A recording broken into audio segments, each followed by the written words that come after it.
Welcome back to part 2 of how to find and catch redfish. This is the how to catch them part, and this is the down and dirty quick tip version of how you can improve your redfish game. This is really going to get you from a super novice, don't know anything, to now you're starting to hook some redfish. So before we get into it, I want to thank our sponsors, St. Pete Fishing Outfitters, Tampa Fishing Outfitters, and Tarpon Fishing Outfitters for supporting Head First Fishing. They make these videos possible. They are the place to get fitted to fish. Be sure you stop by the stores in the Tampa Bay area and mention Head First Fishing when you check out. You'll get a little discount from me to you. Really appreciate you supporting those businesses as they support me. Also, the Pike Consulting Group, great safety consultancy company out of Georgia. They have operations here in Tampa Bay right now. If you have a business in construction, manufacturing, anything that exposes your employees to risk, definitely need to call Mitchell at the Pike Consulting Group to get your free consultation. They'll come by and see if there's any issues at your business. They'll help you remedy them. Make sure you're following OSHA rules. Now let's get into how to catch them, how to catch these redfish. In the previous video, we talked about how to find the fish. Basically, I told you you need to find the fishiest places, the best parts of those fishiest places. You need to spend more time looking for just redfish. Utilize the tides to your advantage and use low water to find these redfish in the shallows. Then after that, how to look for the right signs, how to find the life. Look for the life on the flat, look for the birds, look for the mullet, the bait fish. That's where you're going to find redfish, especially those mullet schools. There's going to be a lot of redfish following those around. Once you've established where there are redfish frequently, now you're going to want to be able to set up on them. In the shortest terms possible, I'm going to tell you, you got obviously two approaches, one artificial lures and one with natural bait. And you can break natural bait into dead bait or live bait. For the first approach with artificial lures, whether you're, fishing with something like this, Rapala skitter walk right here, that's a great lure for all kinds of fish. Or you're throwing something like a paddle tail or a shrimp imitation at these fish. Stealth is paramount. Don't think you're going to come up on a school of redfish in 2 feet of water and you're going to motor right up on them with your main engine or even your trolling motor at any significant speed, and those fish are just going to sit there and say, hey, you got any food for me? You got any lures you want to throw in here? It doesn't work that way. That's not the way it goes. You're going to need to be slow moving. The slower the better. And if you can, come to a complete stop and start making your casts if possible. If you could fire your lures at these fish while they're milling around looking for food, that's the best scenario. So, if you got the signs, if you can see, hopefully, tailing redfish, or you can see big fat wakes getting pushed, you see those mullet moving around, jumping in big concentrations, that's where you're going to start casting in there. I recommend if you're throwing lures, you make the longest cast you can to get to the fish. Moderate casts are fine. They make things a little bit easier. But what you don't want to do is get too close to the redfish. You don't want to spook them out. We're here in Tampa Bay on the east side, and I'm going to talk about casting today.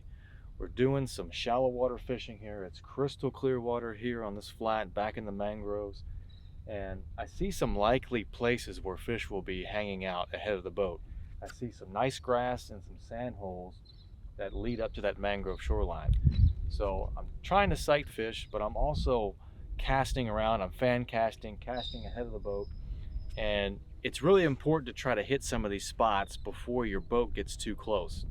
In this type of situation where you have crystal clear water, the closer you get to some of these better areas, the more the fish are going to sense that you're there and they're going to take off. You're not going to get a shot at them. So as much as possible, I'm identifying likely places to cast ahead of the boat. I'm going to make a really long cast all the way over there. I almost hit the trees over there. And I'm going to bring this bait right back over those sand holes. So again, as you're moving across the flats, you're back here in these backwaters, identify the fishy looking areas well ahead of the boat, cast to them, make long casts. Keep an eye out for fish. If you can pick one off visually, that's a lot of fun. But you're going to catch a lot of fish if you put the bait in the right spot well ahead of the boat. Now, if you're being really stealthy, sometimes those fish will actually come pretty close to the boat. If you remain still, don't move around too darn much, don't make a lot of commotion and noise, you can hook some fish reasonably close to the boat. But I think as a general rule of thumb, if you can make casts further away where the fish don't quite understand that there's a boat there yet, I think that's probably a better approach. Next, let's talk about natural bait, specifically cut bait. So using cut thread fins, cut sardines, cut mullet, pinfish, and using it in large quantities is a great way to catch redfish, snook, and other types of game fish. So if you figured out where the redfish are going to come by, that's going to give you a great opportunity to post up and broadcast a bunch of cut bait and put some nice juicy baits on some lines out and just wait for them to come by and eat it. It is a pretty effective tactic, believe it or not. I've done it many times, and the snook and redfish, they just love that cut bait, especially when the water temperatures are a little higher. I think they like cut bait a lot. They like the flavor, the taste, and they don't have to work for it. They don't have to chase it down. So when that school's coming by and they hit that little field of juicy morsels that I've created, those redfish are excited. They're ready to eat. They're ready to go. So the cut bait method is definitely something you should try. You're going to use it in areas where you're for sure that there's going to be a school of fish to come by. I wouldn't necessarily do it. I wouldn't necessarily throw big chunks of bait into a big school of redfish. I don't know if that would be the best presentation for them. I'm going to set up and have that ready for when they arrive. Now let's talk about live bait. Now everyone knows here in Tampa Bay the number one bait is whitebait or the scaled sardine. I've talked about it a million times, and this won't be the last time you hear me talk about it. But if you can post up in an area where there's a bunch of redfish, if you can see those redfish coming down the flat like I did with Captain Jim of Big Daddy Sport Fishing, and you're ready to go with a couple big live wells of whitebait, you're going to score. It's hard not to score. So just be ready to throw that bait out and chum the waters just before those fish show up. Or if you're approaching them and you see them kind of milling around, throw a few baits out here and there. Don't overwhelm them with a bunch of bait all at once. Sometimes that can work against you. But start to feed them slowly, put a few out, and when they start to get really aggressive and eat that bait you're throwing out there, then maybe start to throw even more and get them all worked up. Obviously, put some on some hooks, fire them out there, and you're ready to go. A variation of the cut bait, live bait technique would be what we did up there in Crystal River with Captain Jeremiah. We're using pinfish and mud minnows on the bottom on a jig head in only a foot to a foot and a half of water at most, waiting for the reds to come. Again, it's the super chill, lazy man's way of catching the redfish. As long as you know where the redfish are going to come by and you've got a bunch of good baits in the water, you're probably going to catch some reds.